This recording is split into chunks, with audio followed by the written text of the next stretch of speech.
They murdered that little boy, man. What Nolan Wall's parents found in his phone confirms beyond a reasonable doubt, beyond a shadow of a doubt, they murdered that little boy, man.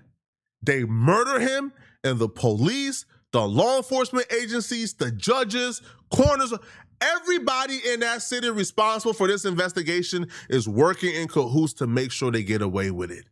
That little boy was murdered by some powerful people in that city, and they making sure them powerful people don't get held accountable. Nolan Wall's family has retained the services of Benjamin Crump to ensure Nolan gets justice, however that may be. They brought Benjamin Crump in to launch a private investigation into the death of Nolan, because whatever they have seen up until this point, they've seen enough to know they can't trust the local police department. And as far as I'm concerned, that's the only option they had if you take the circumstance into consideration. If this does end up being a murder investigation, if Nolan was murdered, one of the suspects, Warren Mama, is a sitting judge in the city. It's a small town. They all grew up together. The police department, the sheriffs, the detectives, people who were investigating this probably is coming in with biases. Oh, nah, Warren wouldn't do no such. Nah, not Ashley's boy. Ashley's boy will do no such thing. What? Wyatt, Eric? Nah, those are good boys.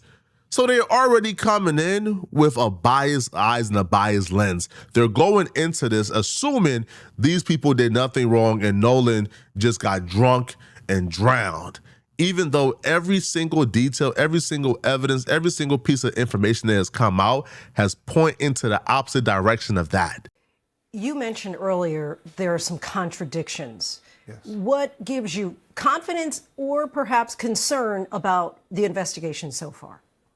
Well, the fact that they continue to tell the family that we don't see any evidence of any foul play, even though you have students who recorded an altercation while they were on the boats of argument where you had Nolan and somebody yelling at one another on the boat. So that's the issue. And then you have the young lady make a statement and she says, well, Nolan and I finished talking and Nolan said he was going back to the boat. And then the boys on the boat said, no, Nolan told them he was going to stay with her.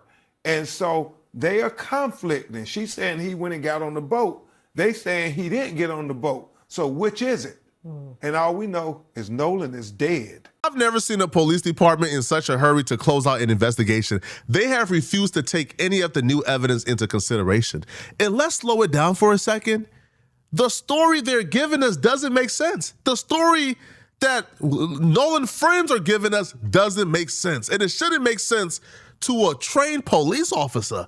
Nolan came to Horn Island with Wyatt, Warren, and Eric. They were on the boat with Nolan. Wyatt, Warren, and Eric claim they left the island without Nolan. They have no idea where he was, even though they came together. Their excuse is Nolan told us he wasn't gonna come with because he was busy talking to this chick called Katie that he liked and he hit it off with while he was on the island. Then Katie said, hell nah, he wasn't going home with me. We actually cut our conversation short because he told me he had to go back to the boat with his friends. So which one is it? Who do we believe, Katie or Warren, Wyatt, and Eric? The reason why I tend to believe Katie's account of things is because Ashley Cole, Warren's mama, told on themselves. Look at this right here. Look at how implausible this is, okay? She goes, Warren was interviewed by the Jackson County Sheriff Department and cooperated fully. He saw Nolan last at around 3 p.m. on July 4th. You would only ask your homie, hey bro, you coming with us or you staying? We about to go. You would only ask him that when you are about to go.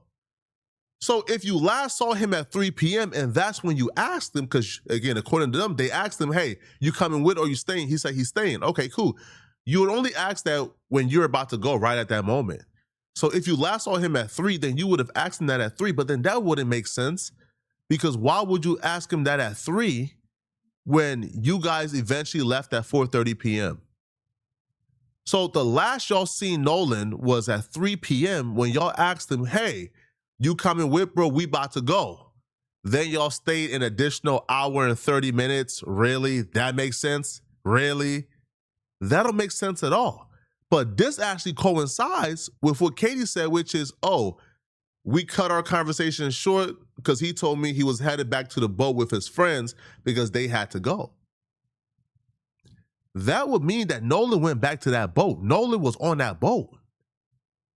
Something happened on that boat. We seen an argument take place on camera of Nolan arguing with somebody on a boat.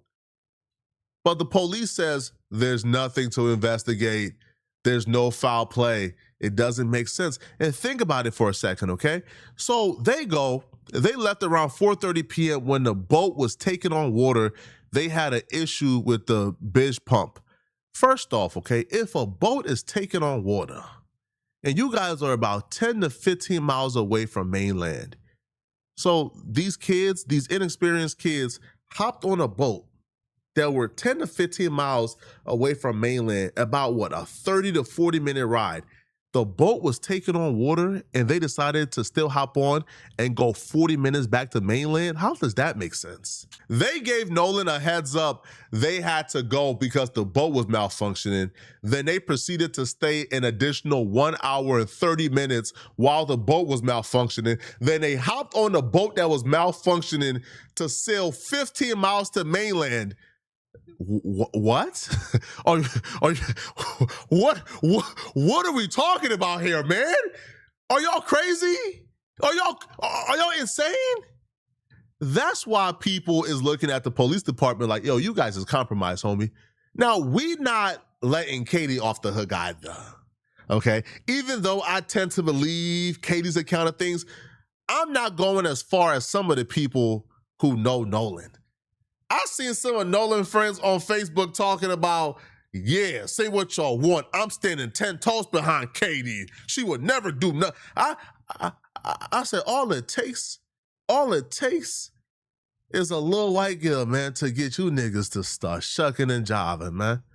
Start buck dancing and break dancing for that white woman. Nolan is dead, and you thought the best use of your time was to come on Facebook to comfort Katie as if Katie is a victim in this situation. And another thing, Mary Polk says, I'm standing behind Katie McCormick. I understand y'all don't know her, but me and 1,000 other of us have literally slept, ate, and partied at the McCormick house. Don't forget that's Dixie's child. Nolan is dead, and the first thing you think to do is to come on Facebook to comfort Katie. What? Excuse me? Listen, as far as I'm concerned, everybody is a suspect until this gets solved. Sorry, you was at the wrong place at the wrong time. Too bad. Nolan's dead. At least you got your life, right? I'm sorry, boo-hoo. You got to deal with some suspicion until the investigation is over. Boo-hoo. I feel like if you care about Nolan, that's the least you can do. The least you can do is tolerate some suspicion until the investigation is over with. But y'all are disgusting. Y'all are disgusting. Y'all love for white proximity. Oh my, it is trifling. Now, Katie McCormick responded back and she goes, what's understood don't have to be said. I love y'all. Just pray for his family and his friends. I'm good. And all I can do is pray for healing over them. This is a terrible situation all in all. So, now, pray for his friends will indicate they're not friends. So I'm assuming that they probably just met there. He was trying to holler at her. Who knows, man? But with all this coming out, right, we have the timelines that don't match. We got like the fight video that came out. The police don't really care about that either way. So the kid go missing, the kid end up dead. There's a video of him arguing with somebody before his death, and they don't care about that either. Cool. So now the parents found something in his phone, and now all of a sudden the police want to seize the phone. Man, y'all better not. Don't forget though, the very suspicious and troubling circumstance surrounding Nolan's phone. See, Nolan friends, they claim they left him on the island and they went to the mainland on a boat that was taking water on a 40-minute sail. But they did that though. Okay, cool. So they claim they left Nolan on the island, but somehow they were still in possession of Nolan's phone. They claim he left the phone in the boat. Nolan's mama is like, hell nah, I know my son. My son got detachment issues with that phone. Ain't no way in heck my son is staying on the island with no phone. Ain't no way in heck my son is staying outside for multiple hours without his phone in his hand. What are you guys talking about? Heck no. Heck no.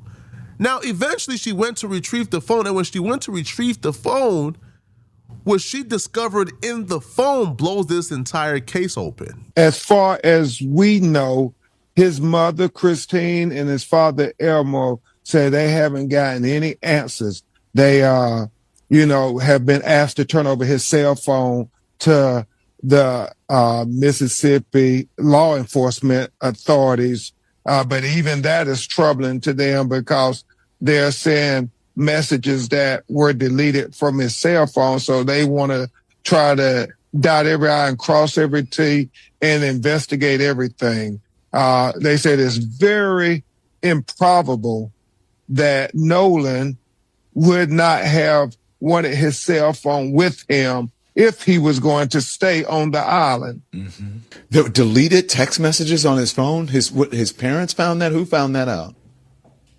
No, well, they got his phone, so they're trying to figure out there's deletions on the phone, and they're trying to look at what is that about. There's so many inconsistencies going on, and so we're going to have, with our investigators and our associates, we're going to list all the inconsistencies down. We just got onto the case yesterday, so we have been staying up late with the family, talking to friends, talking to people who were there on that 4th of July, trying to piece together what really happened to Nolan Wales. There were things deleted in a dead man's phone that he didn't have access to. How? There were things deleted in a dead man's phone. Understand this. If Nolan friends were the ones who got into that phone and was able to delete things, what are y'all deleting? What are y'all trying to hide? Like what exactly are y'all trying to cover up here? What? Now, I don't think they're not savvy enough not to go to recently deleted and delete that in that folder as well. I think what happens is probably the mama's pulling up to get the phone. They probably was running out of time, deleted a couple of things, ain't really have time to fully go to recently deleted and delete the rest. They got to do a full forensic of that phone and figure out what exactly got deleted, when it got deleted, everything, even the things that are out of recently deleted because it was deleted from out of that as well. Find out what it was. Also, too, here's another element. How do you get into a dead man's phone that got Face ID? If, again, we're going by the theory here, if his friends who had possession of his phone that he allegedly left behind, how would they be able to get into that phone that had Face ID on it? There's only one way. Unless you like the parents, right? The family members who could probably like contact Apple and get into the dead man's phone. But if you his homies and you his friends, the only way you will get into a dead man's phone that has Face ID on it is if you have access to the body. The body is on the boat. You take that body, you put the phone to the body, the phone on lock, and now you have access to the phone. That's the only way, because can y'all also amuse me as to how y'all think they got into a dead man's phone with Face ID if the body wasn't on the boat? Before we even get to what they were deleting, why they deleted it, can we also, can we just start step by step? Okay, how did they get into a dead man's phone to delete something? It has Face ID on it. It has security measures. You can only get into that phone if that body was in your possession and you can, cool, blah. Hey, yo, get rid of this. I don't think the things that they saw were the only things that got deleted. Because them kids, if they did do it, allegedly, right? Because we dealing with mamas as judges here, but we gotta be careful, homie. If them kids did do it, they savvy enough to delete things out of recently deleted. I can promise you that. I think they ran out of time and just got to deleting some things last minute. I'm telling you, this is getting spooky. And the police got the nerve to say, yeah, give us the phone. Man, never give you guys the phone. Benjamin Crump is so savvy, he's taking Nolan and taking him to DC for an independent autopsy because he don't even trust the local people to do it. Because he think they're all in cahoots. And I agree, I co-sign that. But the police department that has ignored all the evidence, that have rushed to quickly say, man, there's no signs of foul play here. He died, he drowned. That police department now wants quite possibly the biggest smoking gun in this case? Hell nah. Hell nah. Send it off to an independent agency. Let them do the investigation. You better not give that police unrestricted access to that phone. That phone comes back with everything wiped out, man. All the evidence gone, man. I'm telling y'all. But Ben Crump has confirmed, they're taking Nolan Walls for an independent autopsy because they don't trust nothing that's going on in that small town. They believe that everybody is in cahoots. Going to have him flown to a medical examiner in Washington, D.C., where his body will be preserved to do an autopsy to study every aspect of if he had any physical injuries to his body beyond drowning. Mm-hmm. And where are you in that process now? The body is going to be flown today. We expect to have the results of that independent autopsy on. We're going to wait for that autopsy, but if the theory here is he got thrown overboard, what would the autopsy show? If he was just a poor swimmer, they threw him overboard, he drowned. What would the autopsy show exactly? But we're going to wait, man. But this is some bad stuff, man. This is some bad stuff here, bruh. It sounds like a young black boy got murdered in cold blood. And, the people who allegedly did it are probably going to get away with it because they're powerful. Y'all let me know in the comment section, what do you guys think about this, man? Do y'all believe that Nolan Walls was murdered, or was this an accidental drowning? Let me know in the comment section, okay? Do y'all believe Katie, or do y'all believe Nolan friends Wyatt, Warren, and Eric? Let me know in the comment section, okay? If you're still watching this video and you want to watch another good video, click on this video right here to find out how Casanat has got himself in a huge problem. I'm going to see you guys in this Casanat video. I'm out of here, folks. Peace.